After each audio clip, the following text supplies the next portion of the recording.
Zeke Elliot to the Patriots. We've got Ramondre Stevenson already there in the backfield. You've got Damian Harris out this offseason after having some pretty productive years there in New England. But Ramondre Stevenson took over the workhorse duties last year. Remember, Stevenson's a huge back.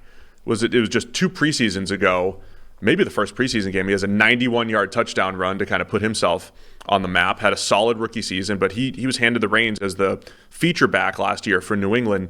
Ran the ball extremely well, and they threw the ball to him. That was the big question mark with Stevenson. He's almost 230 pounds. Can he catch the ball? He's pretty good catching the ball out of the backfield. So Stevenson still looks like the bell cow, but you bring in Zeke Elliott, who battled injuries the last couple of years.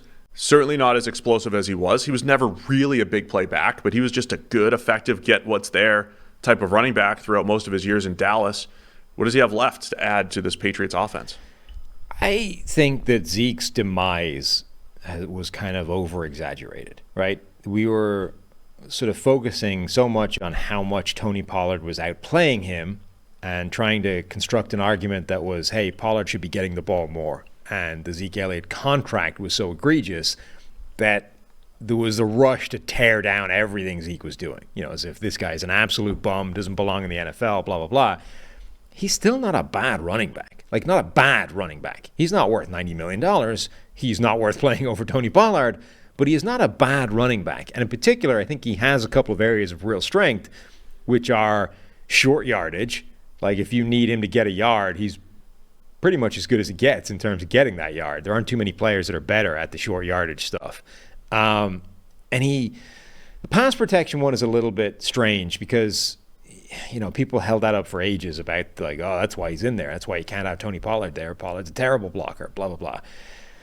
Zeke, I think, is pretty good at knowing where to go.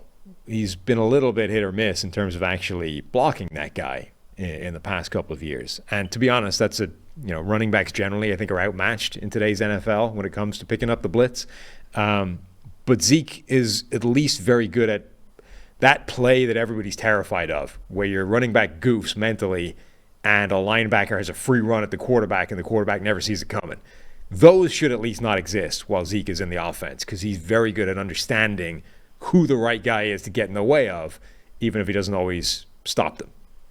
Yeah, that was the opposite of what we talked about the other day with rookie running backs, just making sure that when there's an unblocked defender, something happened with the offense. Either that's known, and it's the quarterback's job to handle that with a hot read. Yeah. Or somebody messed up. Right. It's far from always being the running back's fault, but correct. There's definitely plays where running back goof get the wrong guy, and that's the play that all coaches are terrified of, is the one that should have been blocked, wasn't because somebody made a mental mistake, and the quarterback is now 100% at the mercy of a free-running 250-pound linebacker with a head of steam about to, nail him in the back. That doesn't tend to happen when Zeke is on the field because he's very good at understanding the blocking assignments. I can't remember if it was last year or the year before. It's all blending together. But there was a point over the last couple of years where I thought Zeke looked a little sharper. I thought he looked a little more nimble than he had in previous years. Again, he was a very good running back for the Cowboys behind a good offensive line. He was a good zone runner, but he never really made a ton of guys miss, right? He was never really make you miss type of person. But if you did have a good offensive line, he knows how to read blocks and maximize what's there. And I think the first half of the year he looked fine. He kind of lost it last year. So again, I don't know how much the injuries ended up coming back to bite, but I think he can be a good, effective change of pace guy. His demise, you mentioned, maybe a little overrated. It's because he was side by side with Tony Pollard, who every time you gave him the ball was averaging about 6 yards a pop and effective in the run in the pass game. It was more just flip the script on who you're giving the ball to more than anything. So I think running backs that are like Zeke stylistically suffer more when the blocking falls off than guys that are like Tony Pollard does. Like you see some data recently that the most important thing from a running back perspective is that explosive ability, the capacity to break off big plays, breakaway runs, all those kinds of things. And it's largely because it's the most valuable thing. Those big runs are massively valuable, like chunk plays in the passing game.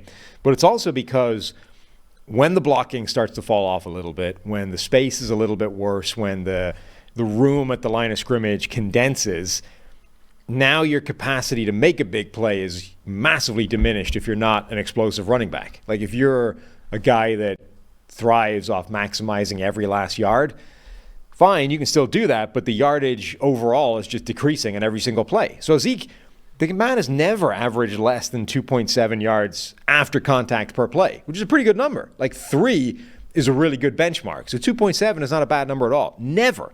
At his best, he was at 3.8, 3.2. Those are really good numbers. 2.7 is not bad at all. So that part of his game has never really gone away. But the difference is when the offensive line is not stuffed full of all pros and they're not creating these yawning chasms at the line of scrimmage every time, he can't turn those plays into 40-yard runs the way Tony Pollard can with that burst and that speed through the line. So I think when the situation around them, which all running backs are dependent on, gets worse, the Zeke style of like just efficient, maximize, like getting what's there plus 20% or whatever, that guy suffers worse than the explosive runner who is still going to get like stoned at the line a bunch of times, but when there is a crease, he can turn it into something big.